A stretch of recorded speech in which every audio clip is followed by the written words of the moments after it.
But the key ultimately was the actors, because if you don't have actors that the music is coming truthfully from, that they're not breaking out in song and dance. I don't believe the best musicals aren't ones that you're just putting an outfit on a story. You are using the power of music. Hello, and welcome back to The Director's Cut, brought to you by the Directors Guild of America. Today's episode takes us behind the scenes of director Jon M. Chu's new musical drama, In the Heights.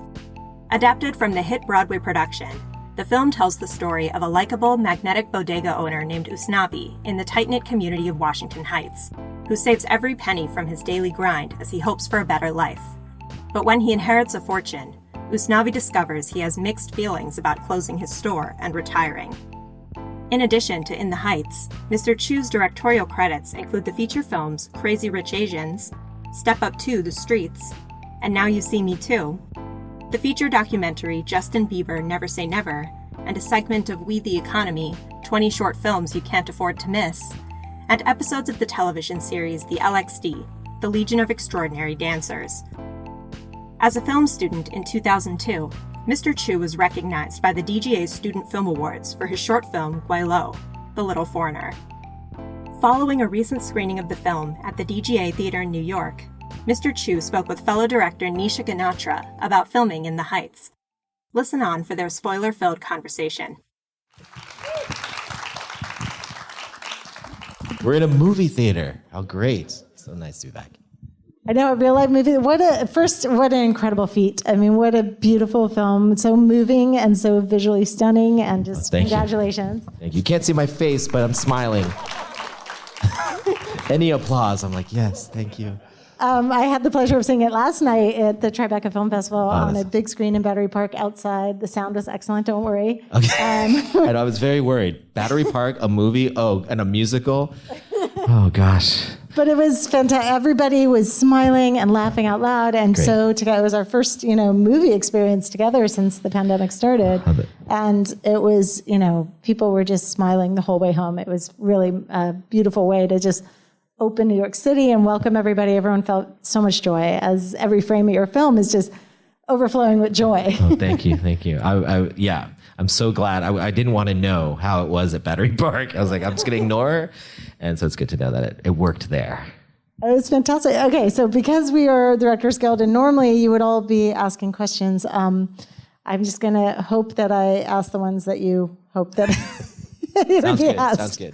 But one of my favorite questions is, as directors, we all have those scenes that were really, really hard to pull off, but nobody would ever know it from your watching it.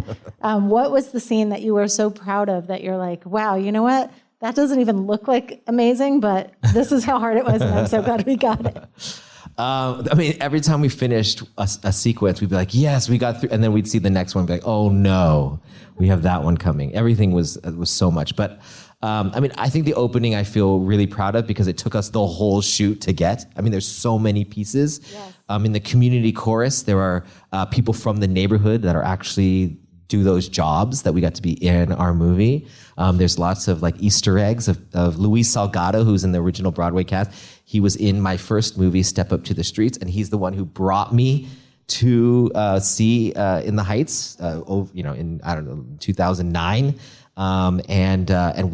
He wasn't supposed to be in that section. I hadn't seen him for a while, but the night before I went to a show on Broadway, and I was in the subway, and he was standing next to me. I was like, Louise? He's like, John? I was like, I'm doing the In the Heights movie. He's like, I know. I'm like, we're shooting this thing tomorrow. You need to be in it. He's like, okay, I'm down. And so he's in the truck making the food in the beginning. And so there's weird things like that happen throughout the movie. But that was, we're introducing every one of our characters. It has to have a pace and a beat to it. We have to get into building the audience up to understand that this is a musical, but we're going to try to keep it as real as possible. But we still, the manhole cover can still spin like a turntable, and we're not going to go that far yet, but we'll give you a little hint, and we get back to that later. And there's a lot of late relationship plot stuff we had to get through, but the ultimate thing for me was that it was showing a community, painting this community of that take care of each other, that work hard. That I grew up in a Chinese restaurant in Northern California. I'm not from Washington Heights. I'm not Latino. But what I recognize in the neighborhood, what I recognize in Lynn's piece and Kiara's piece on stage, was what it like to grow up in an immigrant family. I came from a big family, and everyone took care of each other. My abuela Claudia was my boo-boo, who taught me how to make dumplings and would do the books for the restaurant and use her abacus. So those sounds, the food, the language of love that wasn't necessarily words, I recognized. And so to put that into this opening, I always call it like, this is our circle of life. This is like showing how it all works, and everyone, it works because everyone takes care of each other. I was very proud of that. And at the end shot, we pull out, usually in a musical, you like pull out to see the whole block. And this one, we see everybody, but we start to push in because we could pick anybody's story on this block. It could be a movie. But we picked this one dude who owns the bodega on the corner, and he's amongst the best dancers, and he's doing it just as hard. And we're going to show you his hopes and his dreams, and it's as important as any lead character in a movie you've ever seen. And we're going to take you to fantastical places, because that's what happens when you dream in your bedroom and think about what's beyond your windowsill. You brought up like so many things about it just being a relentless pace of just, I could see you being like this sequence. Oh my God, now we have the sequence. Yeah. How do you, when a movie just is sort of crescendo, like just moves like this, how do you find that in the editing room? Because I was thinking, did you have a quiet moment? You had one song, and then you kind of had to get back on the release. Well, the good thing is they're all different from each other. One of the first things we came in when we were building the thing was, what is a musical to us? Every person who makes their own musical has their own interpretation of what a musical is, or why you people break out in song.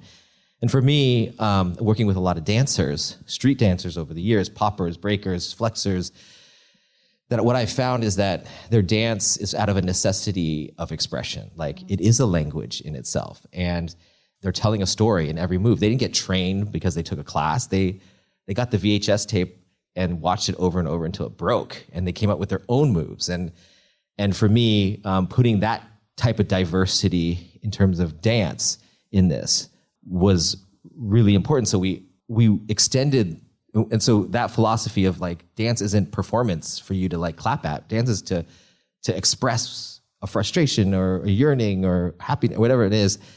And then the song on top of it the lyrics do that as well. The melody does that. Can you extend that to the environment you're in? If it gets frustrating in the room, every actor could choose how they want to express. If the chair flips over on its side and dances away, then that's the way we would do it. We wanted to give ourselves permission to do that. So every number we just tackled individually. Even as simple as, it's not simple, but Champagne was a oneer in a real apartment building. That's the width between you and I. It was really tight. They're live singing. And so there's a piano outside on the street. They have earwigs in. We had to hide all the lights so there's no camera shadows. We had this choreography of not just them, but of the frame itself, of our Steadicam guy in tight spaces. And it was, and our actors, really, they were very vulnerable. There's nothing I could do to help them. They had to be able to go from dialogue to singing and moving and hitting marks so that we wouldn't run into them, to yelling at each other, to a kiss, their first kiss, that had to be, cinematically beautiful. And all those pieces had to work together. And that just sort of defines our crew. That we were always in communication. Everyone's a storyteller, and everyone's adding on iteratively. So, what your question really is, just one step at a time, and just kept looking. Do you remember how many takes that was, that one? Yeah, that actually there wasn't that many. I mean, they could only sing so much before their voices got shot. So it was 12, and I believe that take was number 9. Amazing. Yeah, and I would say we didn't just have one. I think we had 2 that were rock solid. Heartbreaking in the editing room to go, this one, no, that one, no, this one. Oh man, we went back and forth a long time, because also the number before, when the sun goes down, with the rotating building, we had this giant side of a building that they danced on, and we knew that we needed to keep we couldn't cut away. We needed to see the transition of the gravity in real time to know that they're not faking it. And that was part of the magic trick. We had to do it at the beginning and we had to do it at the end when it comes back so that they can do things and lean certain ways where the gravity was and then slide down the building that lands just perfectly. So that was like logistics. That was a lot of money to build that rig. Yeah. That was our actors, again, no dance doubles. So they're very vulnerable. They're not dancers specifically. Yeah. They had to step their game up. They have to also be singing. And that was not live singing, although live moments. And there's a lot of things you can trip over. And there's like a lot of pieces to that. But those long openings and closing those and the closing of it, that was important for us. And so everybody was always had a new challenge in front of them. But the key ultimately was the actors, because if you don't have actors that the music is coming truthfully from, that they're not breaking out in song and dance. I don't believe the best musicals aren't ones that you're just putting an outfit on a story. You are using the power of music. That's why we are obsessed with music. And music comes from a place of vulnerability. And so everyone had to find where the source that it would rise from, and we would adjust the movement, and we'd adjust the music according to how that actor wanted to do it. Even on the day, if they were like, we choreographed this whole thing for you to get up these things, and they were like, it's not working. All right, then how would you do? I would just walk up. All right, then walk up. Okay, and then I would just talk those words. Okay, let's just talk those words. Forget the thing. Let's do it. Let's go live. So then they would put it in the mic and do all that stuff. And we were constantly we had the ability to change whatever we needed to at that moment. And we rolled along like that. It was always the performance first. That speaks so much about your crew and how you work together to be able to change it to live on the moment and then back to pre-record. Yeah. I love that you brought up the building, because one thing that I loved about this movie, being a fan of all of your movies and knowing your work, is that every film you do, I see a little thing you got from the previous film. So true. This feels to me like a nice, not culmination, but a nice coming together of all of the little things you've learned and all the big things you've learned and all the tricks that you can dazzle us with. You put all together for us in this. So when that building started to go, I was like, oh my God, here we go, And so I definitely learned a lot through these years. I've been around. So you've done a lot. You've seen me grow up through my movies. I really believe that the industry did. I did grow up in front of an audience. Not me personally, but my work did. And when I got discovered in college by doing a musical, and Steven Spielberg saw it, and I got my first movie from that, and I had this moment of and I won the lottery, basically. I didn't know what I was doing. I only PA'd on one music video before that. I didn't make an independent movie, or I made student short film. I had no idea what I was doing. I had ideas, and I could pitch the hell out of it in a room. So when you win the lottery, the problem is you don't know how to win again. You just accept it, and you're like, oh God, now what? Until this money runs out. And in every movie I did, I had to learn, oh, that's coverage? Oh, okay. Oh, if you pay attention to the big, crazy logistics, then you lose the moment. Mm-hmm. Oh, okay. Oh, wait, they made me cast a person that's not an actor? Oh, gosh. What can I do? What are my tricks that I can do to help this? Oh, I can only do so much. Got it. And and when you work with an actor that really knows, I can let them lead, and I can lean into it, and I can, almost like a dance, work with them and let's tell the story together. Okay, got it. And I don't think I had every movie was iterative in that. Even Never Say Never, the Justin Bieber documentary, I learned a lot about editing in that. That was for me. I worked with an amazing editorial team. Half were reality editors, and half were proper documentary editors, and they hated each other. They were like, TV's a medium for beggars. What do you mean? Every commercial, they're begging you to come back. I'm like, whoa, that's really aggressive, bro. And then the reality people are like, oh yeah, he's so stuck up in his thing, and people won't sit there, whatever it is, and they hate Frankenbiting. What does that mean? That's not truth. You can see, if they have one light in their eye, they're telling the truth. Two, they're lying. I learned a lot of things, but what I really learned was get out of the way. People don't lie. Filmmakers lie. And so sometimes, a relationship between Justin Bieber and his mom, I didn't have to have a talking head be like, yeah, the mom and him like have this really complicated relationship. It's like, no, show them hanging out after him performing, how he ignores her, how she treats him. You get the relationship in 5 seconds. You see someone on the street, you get that relationship. So I got a lot of confidence by that. I was like, oh, you can be in the corner of a closet and shoot that moment, and it's as powerful as if you lit it and put it in a place. So as I got better and better, it was those things. Even though I love spectacle, I mean, I go to the movies to be like taken somewhere. In the end of the day, what I realized is actually you need to see yourself by the end of this movie. So, and that means connection. You need to recognize moments. And in a movie, you can go 2 inches from their face and they can act like they're telling the truth, but they're lying. And you can't do that in any other medium. So these are the lessons I learned over the 10 years. And finally, when I got there, I was like, oh, I know what I'm doing. I belong here. And I was like, but what am I trying to say again? I have to know that.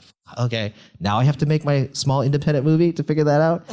All right, maybe I can't make it small, but I'll find something that's very scary to me. And that's where Crazy Rich Asians and In the Heights came into my life. I actually signed up for In the Heights before Crazy Rich Asians. Well, the pressure of, Lynn and Hamilton and all of that writing on you, because I saw the trailers and the ads were like, from the creators of Hamilton. I was like, no, from the creator of In the Heights came Hamilton. But obviously Hollywood's a little bit behind Broadway sometimes. And so I was thinking about that pressure of following up your, huge hit movie with Lynn's pressure of like, oh my God, this is my follow-up now to Hamilton. Yeah. But the two of you together must have just felt the weight of the world. Yeah, we did. In a way, I'm so grateful that I signed up for both of them because I was in the same headspace of trying to find stuff that only I could tell. Like only I knew I could convince the studios to spend the money to do a spectacle because I'd made them enough money at this point. Yeah. And I knew only I could do Crazy Rich Asians and do it in a way that I thought could pop, that we could do it because I at least for me, my lane was no matter what, want to entertain the hell out of people. Like that's how I fell in love with movies. I love events. I love where everyone has to crowd in and you got to see it and they laugh and they cry and some people hate it and some people love it. Like I love that. Did you have a favorite scene in the Heights that was your favorite to direct and pull up? I mean, Champagne was the most where we all really had to hold hands and figure it out together. But at 96,000 was the logistically hardest one because 500, 600 extras, water. You don't make it easy. You're like, you know what? And I'm going to add a pool. Yeah. Oh, you're going to put big electrical lights all around it? Hope no one gets electrocuted. I hope everyone knows what they're doing in this crew. And you need towels so they don't get hypothermia? Oh, okay, let's get them towels. Oh, no, you need multiple because they get in and get out and then they need to stay dry? Oh, then you got to have enough dryers for all that? Oh, yeah. Oh, you want barbecue? Oh, you got to have a fire department here. Okay. Ages. You want kids? Great. So you got a 5-year-old and an 90 8-year-old. minutes. It was like a lot. But, everyone's fighting their way through it. You can tell. Yeah. And it gives it that thing. But my favorite thing to shoot was Carnaval de Barrio. Oh, nice. We had one day to shoot everything there, and we did it, and it was a rush. Wow. We only had that courtyard. It's in Washington Heights. They could do it's like 8 minutes of screen time, but they could do it almost all live. And so I broke it. I went to block shoot. So when we block shoot, it's like. It's crazy. It gets confusing sometimes, but I had to keep it in my head. Like me and maybe one other person knew what we were doing at any one moment, what we were getting, and did we have enough coverage for it?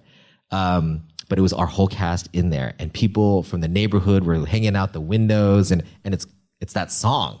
So everyone has their flag, and so it's real moments that are happening. Even when I call cut, everyone keeps jumping up and down, and they're chanting, New York, New York. I'm like, what's going on? The crew's jumping up and down. And there's one moment where Lynn, he's up on the fire escape. He looks down, and everyone looks up at him, and they start chanting, Lynn, Lynn, Lynn, Lynn, Lynn, Lynn. And he's trying to hide. He can't go anywhere because the camera's up there with him. And so he just starts to cry. and he's looking down at everyone because he manifested this. When there was no role for him, he decided to write a role for him. When there's no roles for his community, he wrote a role for his community. And now look at these hundreds of people that are working because of him. And more than that, they know you can dream that big. And that was like it was like a laser beam from the moon hitting this courtyard in Washington Heights. You could hear that echo blocks away. That's when I knew we had something special. It was bigger than us. Than I was just trying to like get things in a basket at that point. That's a really beautiful and moving story. I love that you went on location, that you weren't like, I'm going to build this. Trust me, I was like, maybe we should build this. And they were like, no, we got to go there. So I came up through indie film, so I'm always like, I'm not afraid of small spaces. I can shoot in there. Just find me a DP who's not afraid of the small space too. And it sounds like you found an amazing Steadicam operator who was not afraid. Yeah, Mark was great. And we gave him the champagne bottle at the end of the champagne. we called him in.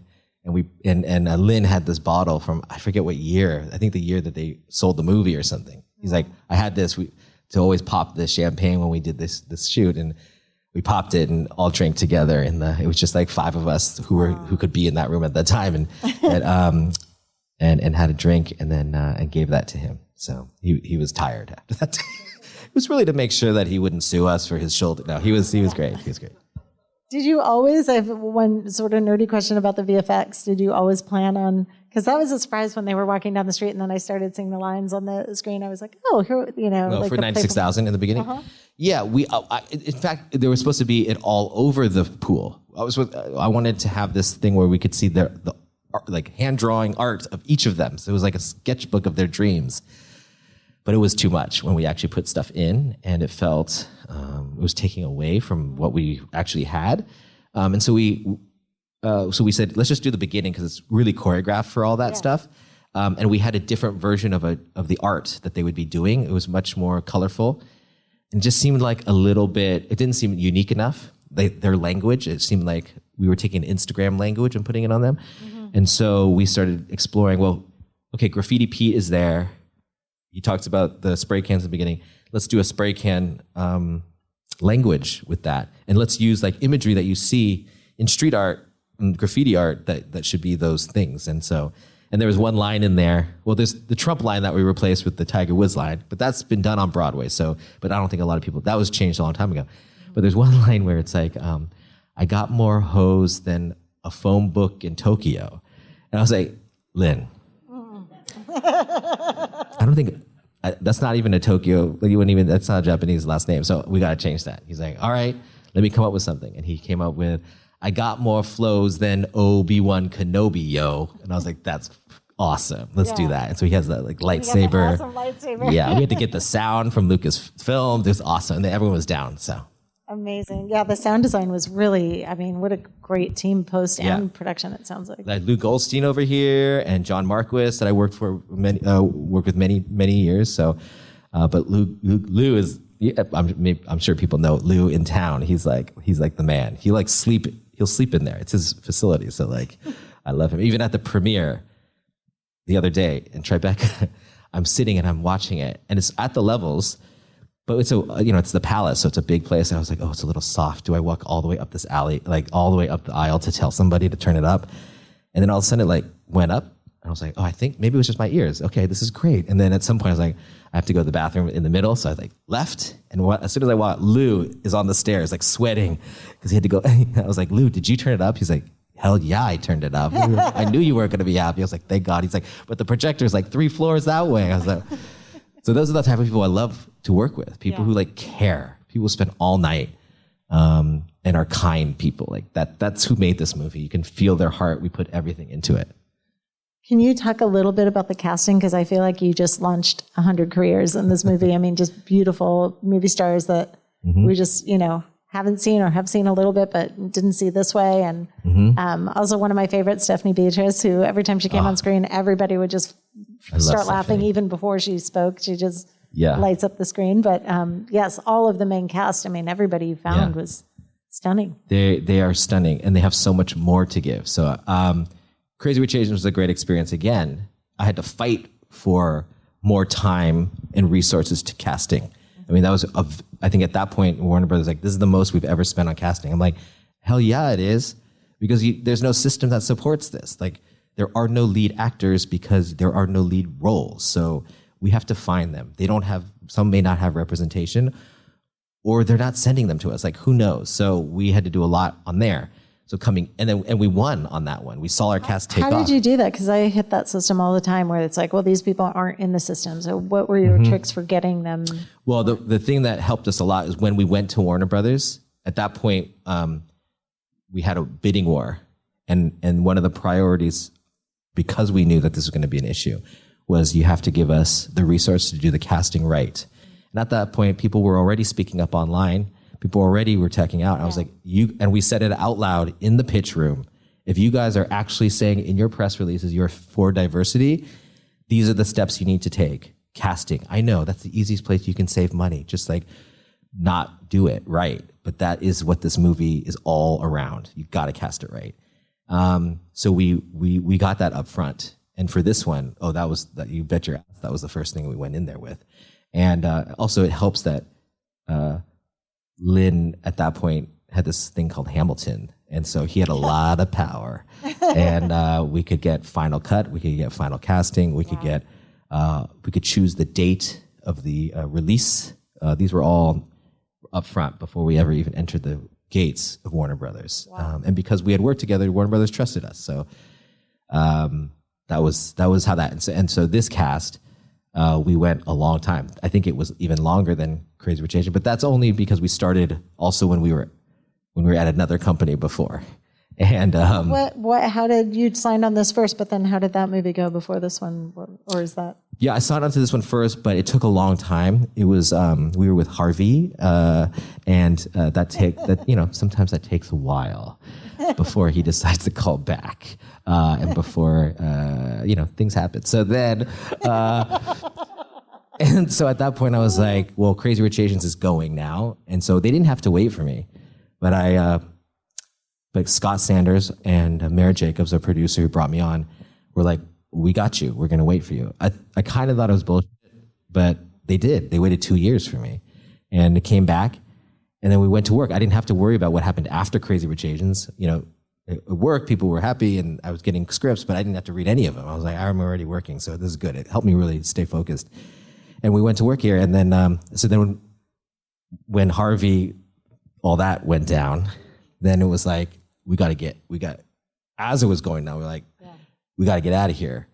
And we got out, and it saved the movie, absolutely, because we would have had we were being forced to make a different movie. I said, okay, now it's ours. Let's put all the stuff back that we said we wanted to do. The big concept was let's take their dreams. Let's not cut to a golf course. Let's not cut to them at a mansion.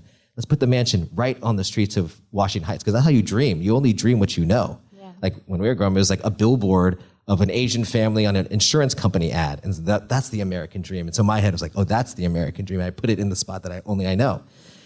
So this is what I wanted, like almost art installations inside Washington Heights. And Harvey was like, yeah, people want to go places. And when they watch a movie, they don't want to do that. So I always was like, yeah, sure, Harvey, we'll figure it out later. And then by the time we didn't get around to figuring it out later, because then it was done with him. And when we went and pitched, I had my boards. I was like, this is what we're doing. Fabric's going to fall from the buildings because she can't cry. She's just going to run. But we're going to feel how she feels the place with colors and patterns, and we're going to feel the weight of that. That was one of my favorite moments. Oh, thank you. Yeah, beautiful. Thank you. Okay, from one of the fans, what happened to Sonny, Benny, and Nina? Because you fast forward, so we found that out. Yeah, well, we don't give it a lot of answers for a lot of things. I think that's the point. I think Usnavi says, but we have a chance, right? And that's the point of the movie. It's like everybody has their own way. Our parents came here with the bags in their hands, and they put whatever they thought was worth it in those bags. And now it's our turn. Where are we gonna put those bags, and what are we gonna put in it? And everyone has a different answer. I cannot say what the right answer is. Collectively, we make the answer. Even the movie, we make mistakes in the movie. We do even when I make Crazy Rich Asians, we do these things because we're trying our best, but we don't determine it. It's a collective. The next movie. We all determine who we can hire, who are we allowed to cast as what parts? What stories are we allowed to tell? Who's allowed to tell the stories? We don't know the answer yet. So it was very important for us that it wasn't about this being a fairy tale. He even says, like, this is not a gift you're given. Like, every generation just pushes a little further, gets us closer to that idea that we believe this place is. And every generation sees a little further what your parents can't. And it explains the conflict, it explains the tension, that it's all natural. That's what progress feels like. That's what change feels like. So yeah, I don't know what happens with them, but I'm sure it's all the way it's supposed to happen. Beautiful, beautiful answer. Thank you. What about, since you brought up there are some things, was there anything that you watched that you're like, I wish I could have done it that way, or I wish I could have done it this way, just as, directors watching their own movies, you're always like, that one scene, I wish I got that one shot. Yeah, all the time. You should try a pandemic. Yeah. You can sit there a long time looking at that movie. We were done. I mean, we were mixing. And then the pandemic happens, and I was in a mix room here, and my family was back in LA, and I thought they might shut down the airport. So I got out. And when we're home, they're like, okay, so we just got to do the mix. We can do it remotely. I'm like, we can't even think straight right now. So then we were like, okay, let's just chill. And I had the cut of the movie. And every time I looked at the movie, I was like, well, that's a little long. Okay, I can make that shorter. Okay, I can make that shorter. I can refine that.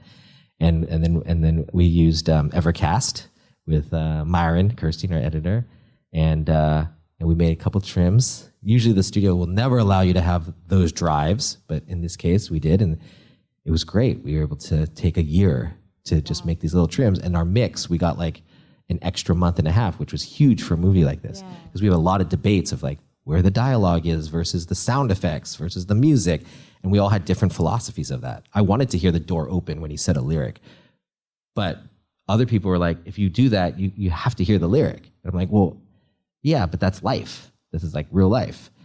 So we had to have all those debates, and that took a lot of time. So anyway, the pandemic, in the end, it gave us time to sit and tinker. And anytime we wanted to spend more money, we could just blame it on the pandemic.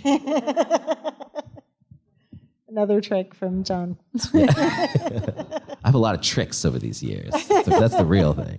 It is a beautiful movie. It's really moving, and I already know it's going to be a huge, huge, huge hit. It already is. Thank you for spending the time with us, and thank you for giving us this beautiful film. Appreciate it. Thank you.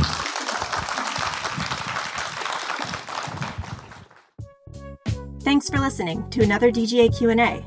If you'd like to hear more, The Director's Cut is available wherever you listen to podcasts. Stay tuned for future episodes featuring today's top directors sharing behind-the-scenes stories of their latest films and insights into the craft of directing. And be sure to subscribe, rate, and review. We'd love to hear your feedback, and you can help fellow film buffs find the show. Thanks again for listening, and we'll see you next time. This podcast is produced by the Directors Guild of America. Music is by Dan Wally.